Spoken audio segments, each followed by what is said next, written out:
साथियों, गोहत्या तथा गोमांसाहार के बारे में प्रमाणों की यह अवस्था है। इनमें से कौन सा पक्ष सत्य माना जाए? सच्ची बात यह मालूम देती है कि सतपथ ब्राह्मण और आपस्तंभ धर्मसूत्र के ऐसे लेख जो हिंदुओं को गोहत्या तथा गोमांसाहार का विरोधी बताते हैं, केवल अत्यधिक गोहत्या तथा गोमांसाहार के विरुद्ध की गई प्रेरणाएं हैं। वे गोहत्या का निषेध नहीं करते हैं। वास्तव में इन प्रेरणाओं से यही सिद्ध होता है कि उस समय गोहत्या तथा गोमांसाहार एक सामान्य बात हो गई थी। इन प्रेरणाओं के बावजूद गोहत्या तथा गोमांसाहार जारी रहा। यह उपदेश प्रायः व्यर्थ हो जाते हैं। यह आर्यों के महान ऋषि याज्ञवल्क्य के आचरण से सिद्ध होता है। सतपथ ब्राह्मण का जो प्रथम अनुच्छेद ऊपर उद्धत किया गया है, वह याज्ञवल्क्य के ही संबोधन करके कहा गया था। याज्ञवल्क्य ने उसका क्या नाम दिया? उस उपदेश को सुनकर याज्ञवल्क्य बोला, मैं तो इसे खाता हूँ यदि यह कोमल हो। एक समय हिंदू गोहत्या करते रहे हैं और गोमांसाहार भी खाते रहे हैं। यह बात बौद्ध सूत्र में दिए गए यज्ञों के वर्णन से बहुत अच्छी तरह से सिद्ध होती है। बौद्ध सूत्रों का समय वेदों और ब्राह्मण ग्रंथों के बहुत बाद का है। जिस परिणाम में गौओं और अन्य पशुओं की हत्या होती थी, वह भयानक है। ब्राह्मणों ने धर्म के नाम पर जो हत्याएं की हैं, उनका लेखा जोखा संभव नहीं है। हाँ, इस कसाईपन का कुछ अंदाजा बौद्ध वाङ्मय के कुछ उद्धरणों से लग सकता है।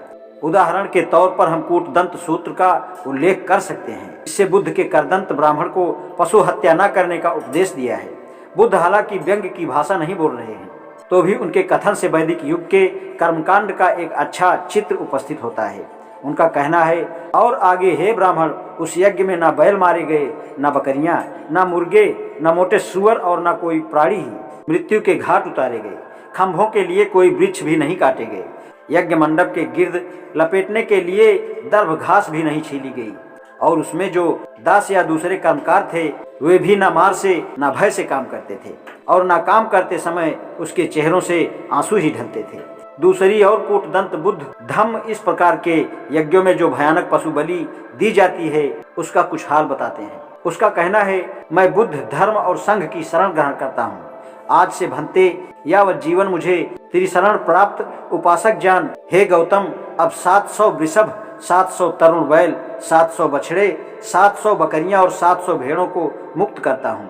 वे घास खाएं, ठंडा पानी पिएं और ठंडी ठंडी हवाओं का आनंद लें। संयुक्त निकाय के कौशल नरेश प्रसेनजीत द्वारा किए एक यज्ञ का वर्णन दिया है। यह लिखा है कि 500 वृषभ, 500 बछड़े और बहुत से तरुण बैल, बकरियां और भेड़ें यज्ञ में बलि देने के लिए यूप स्तंभ तक ले जाए।